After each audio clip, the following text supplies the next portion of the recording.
Assalamualaikum teman-teman kelas 12. Hari ini Kak Puji mau bahas tentang materi kita yang belum sempat Kak Puji bahas minggu lalu. Nah, materinya apa? Materinya adalah tentang pembelahan sel. Nah, teman-teman, sebelum kita belajar tentang pembelahan sel, teman-teman harus tahu dulu sel itu adalah organ atau organel terkecil dalam penyusun sistem makhluk hidup ya, teman-teman harus tahu ya. Nah, teman-teman pernah mengamati persamaan ciri-ciri atau sifat dari orang tua teman-teman? Nah, teman-teman di sini bisa lihat dari bentuk mata, hidung, rambut, dan warna kulit. Kalau teman-teman perhatikan, pasti ada punya ciri dan sifat yang sama. Nah, kenapa bisa seperti itu? Nah, jadi teman-teman, setiap anak atau individu pasti memiliki ciri-ciri atau sifat yang mirip, bahkan sama dengan orang tuanya. Nah, hal ini karena adanya ciri-ciri atau sifat yang diwariskan dari orang tua ke anaknya. Nah, sebelum kita belajar yang namanya pewarisan sifat, teman-teman, nah, ada yang disebut dengan yang namanya hereditas.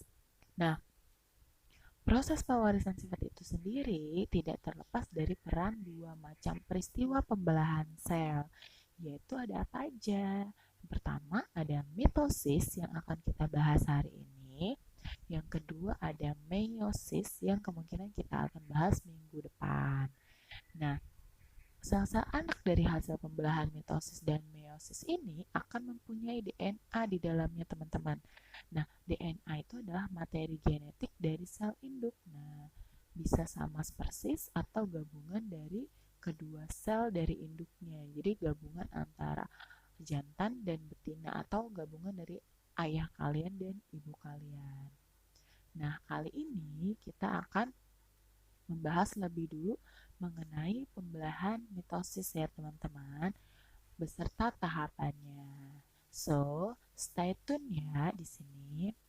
Aduh, maaf ya kalau bahasanya kurang ini. Oke, teman-teman. Mitosis. Mitosis adalah peristiwa pembelahan sel yang menghasilkan dua sel anak dengan jumlah kromosom yang sama seperti induknya. Jangan lupa dicatat ya.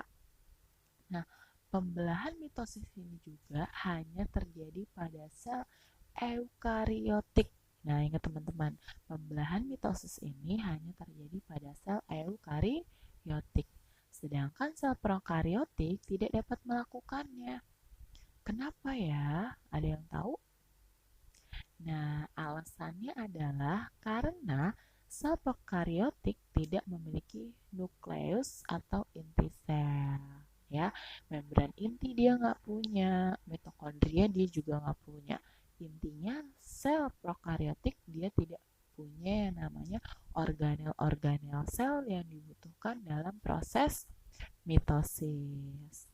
Nah, proses pembelahan mitosis ini teman-teman harus tahu dia terjadi di sel tubuh atau sel somatis. Nah, ya, sel tubuh atau sel somatis. Nah, jadi pada tumbuhan pembelahan mitosis ini terjadi di jaringan meristem, teman-teman, seperti di ujung akar, ujung batang. Nah, tujuan dari pembelahan mitosis ini itu adalah untuk pertumbuhan sel. Nah, juga untuk mengganti sel-sel tubuh yang rusak, yaitu regenerasi sel. Misal teman-teman, Kak Buju punya contoh. Kalian kan misalkan potong rambut tuh, ya kan? Pasti rambut yang akan tumbuh itu sama kan sama kayak rambut yang sebelumnya. Nah, itu juga salah satu contoh dari pembelahan mitosis ya.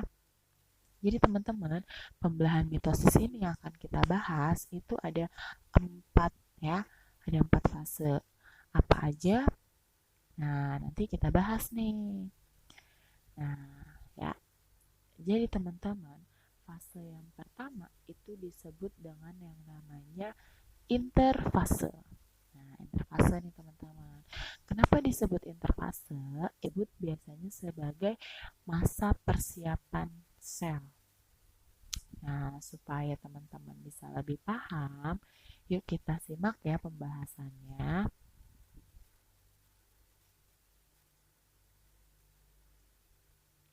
Oke, jadi teman-teman, pada interfase itu terjadi proses perpisahan atau penimbunan energi oleh sel untuk membentuk pembelahan atau untuk melakukan pembelahan.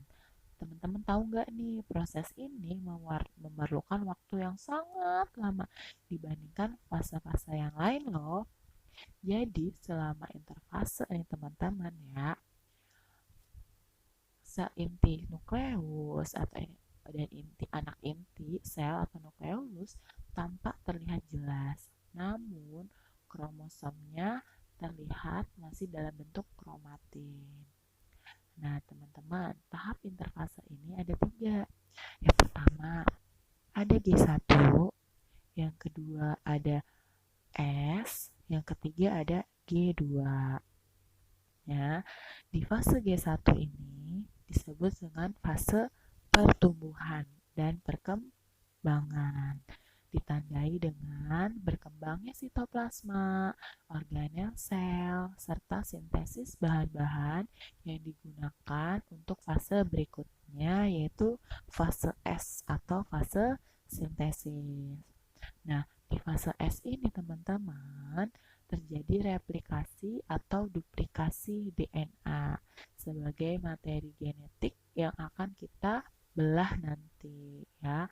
Nah, di sini akan terjadi penyalinan menjadi 2 salinan DNA. Setelah replikasi di fase S, teman-teman akan masuk ke fase G2. Di fase G2 ini terjadi peningkatan sintesis protein sebagai tahap akhir persiapan sel untuk melakukan pembelahan. Ya, jadi tadi prosesnya lama banget ya teman-teman ya. Jadi yang pertama tadi di interfase itu fasenya ada G1.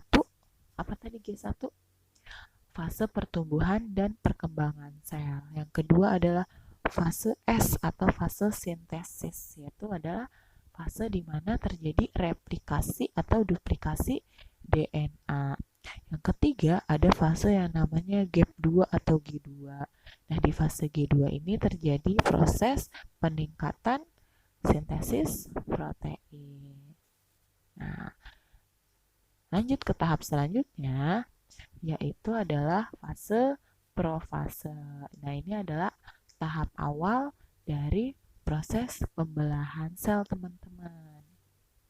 Ya, jadi di fase profase ini, teman-teman, setiap sentrosol mengalami replikasi dan berpindah ke kutub-kutub inti sel yang letaknya berlawanan. Nah, di saat bersamaan, mikrotubulus, teman-teman tahu mikrotubulus?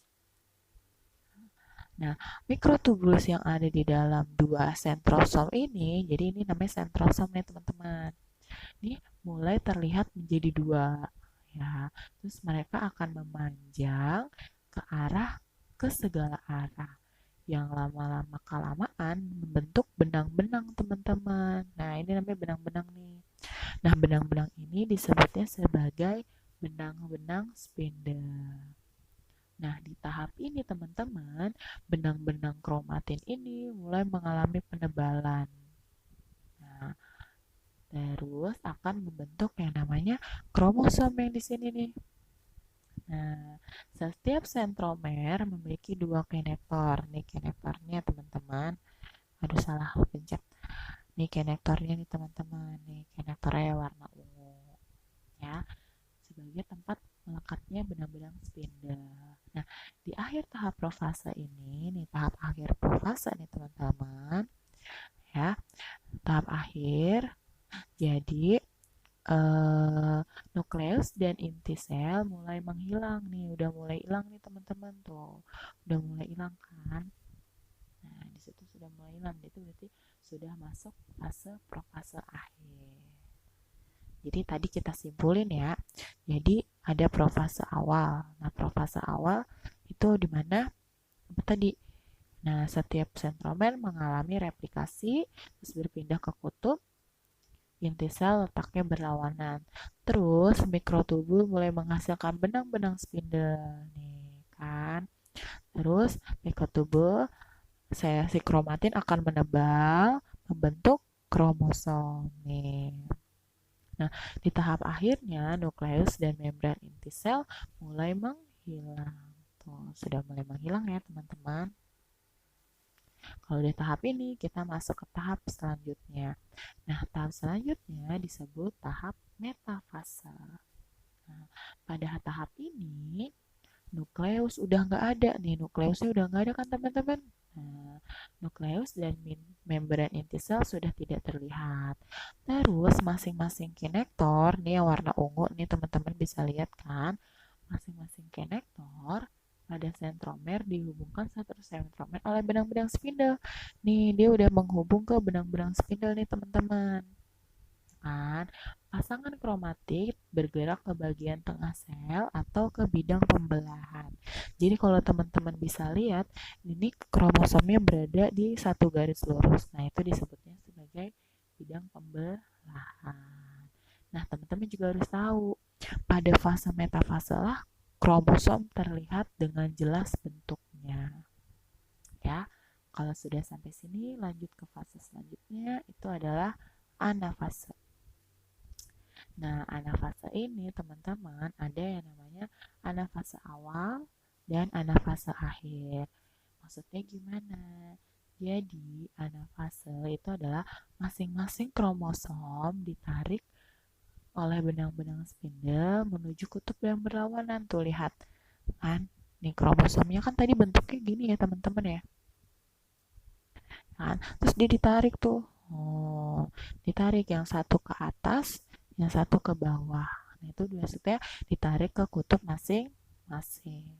Kalau udah kayak gitu, nah pada tahap akhir anafase nih teman-teman, kromosom hampir sampai ke kutub nih. Kromosomnya udah mulai sampai nih ke kutub.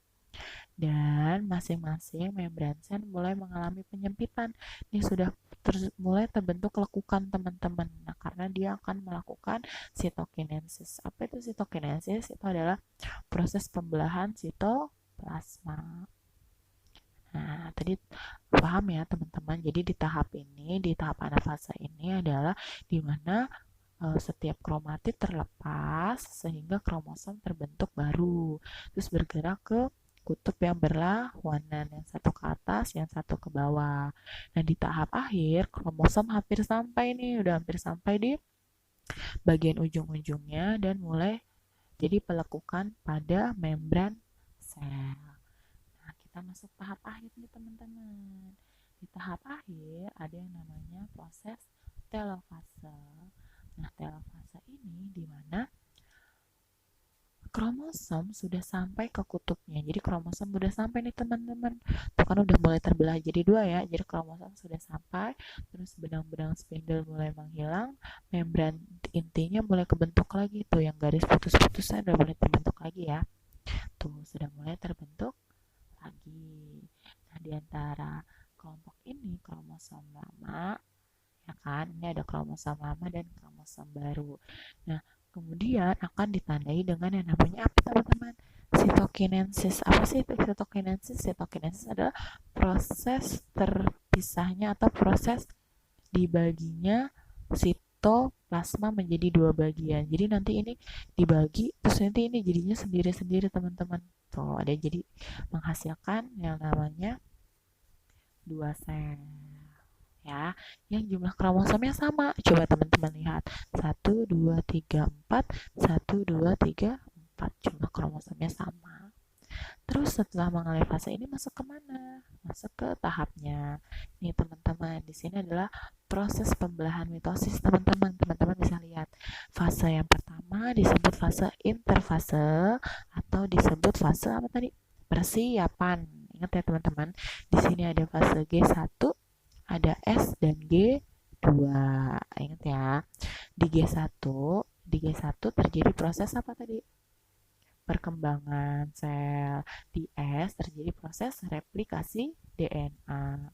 Sedangkan di G2 terjadi apa? Peningkatan sintesis protein. Terus masuk ke tahap yang kedua disebut sebagai profase. Apa itu profase? Di mana benang-benang kromatin mulai menebal membentuk kromosom, ya kan? Terus inti sel mulai hilang. Terus mikrotubul menghasilkan benang-benang yang disebut benang spindle. Terus masuk ke tahap yang ketiga, teman-teman, yaitu metafase. Metafase adalah di mana kromosom bergerak pada bidang ekuator atau bidang pembelahan yang ada di tengah. Nah, yang keempat adalah anafase, di mana kromosom bergerak ke bidang yang berlawanan, ke kutub yang berlawanan. Yang kelima ada yang namanya telofase. Apa itu telofase? Di mana membran inti mulai terbentuk, ya kan? Kromatin-kromatin mulai kembali ke bentuk awal dan sudah mulai terbentuk pembelahan atau sitokinesis. Nah, yang keenam nih, hasil dari sitokinesis menghasilkan dua sel anak dengan jumlah kromosom yang sama. Nah, itu teman-teman tadi yang kita udah belajar tentang proses pembelahan mitosis. Gimana? Menarik banget ya. Semoga kamu paham ya dengan materi ini. Oh iya, kamu bisa belajar materi mitosis secara lengkap di buku paket kalian ya. Nah, pasti bakal asik loh dan menyenangkan. Kenapa? Karena pada proses pembelahan mitosis ini kita nanti akan belajar namanya proses hereditas. Nah, terima kasih teman-teman untuk waktunya untuk mendengarkan penjelasan dari Kak Puji. Thank you banget. Semoga ilmunya bermanfaat. Terima kasih teman-teman. Sampai jumpa minggu depan. See you. Jangan lupa like, subscribe, dan jangan lupa komen. Bye-bye.